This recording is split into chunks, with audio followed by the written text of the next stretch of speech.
and welcome to Chapter 11, Key Highlight Video. Chapter 11, Forming and Assessing Therapeutic Groups. Here we're talking about group versus individuals, but guess what, guys? The process is the same. Groups help people realize that they are not alone, that there are people that are similar to them going through the same experience, so normalizing, sort of.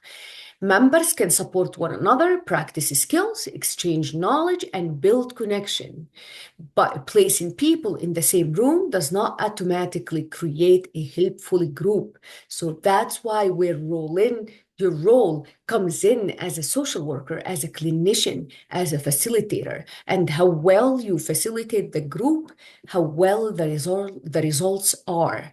So effective groups, that's the core message that I have for you guys. Effective groups must be intentionally formed, skillfully facilitated, and continually evaluated. All right. There are a lot of type of groups that we have. We have support groups, we have educational groups, we have therapy groups, we have socialization groups.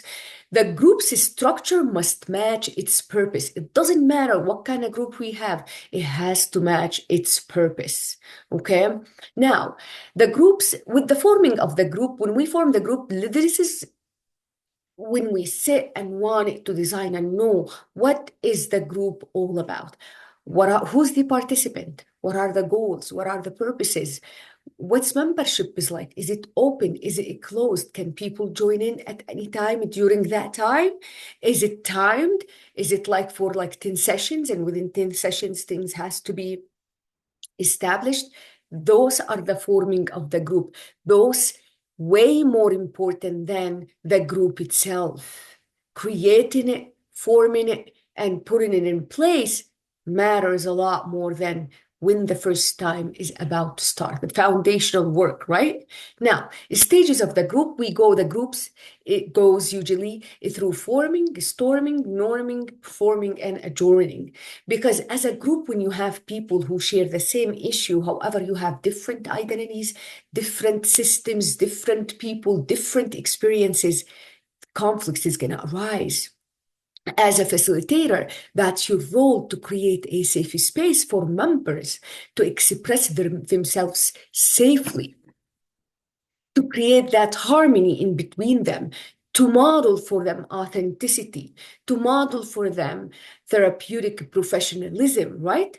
And then having that set available or having that form or model available, it'll create harmony within the group. And definitely, just like any other treatment plan, it's dynamic, it's always evolving. So you have to kind of like move alongside of those patients, move alongside of that group, because it's now a bigger system than just an individual.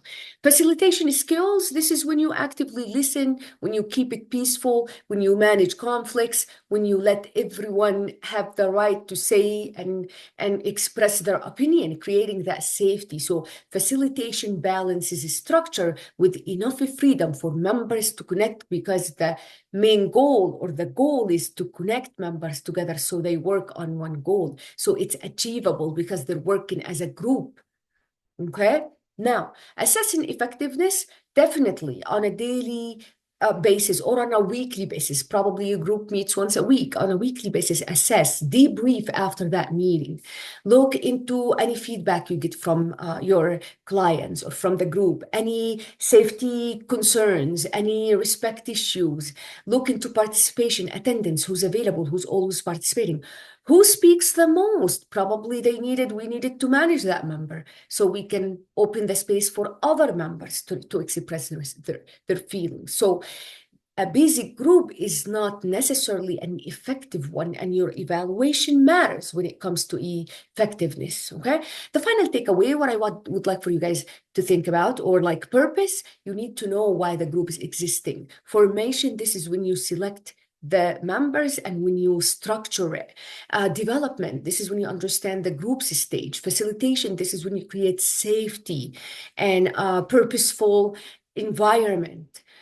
Connection, this is when all members work in harmony together to achieve the goal that they're working on. And evaluation, that's how we always look into how effectiveness is happening in this group, right? The question that I have for you guys for this chapter, it says, think about the group you have joined. What made it feel safe, useful, or difficult? How might that experience influence the way you facilitate a group? Group work isn't simply managing people in a room, it's creating the structure and safety that allow members to learn, connect, and grow through one another. Thank you.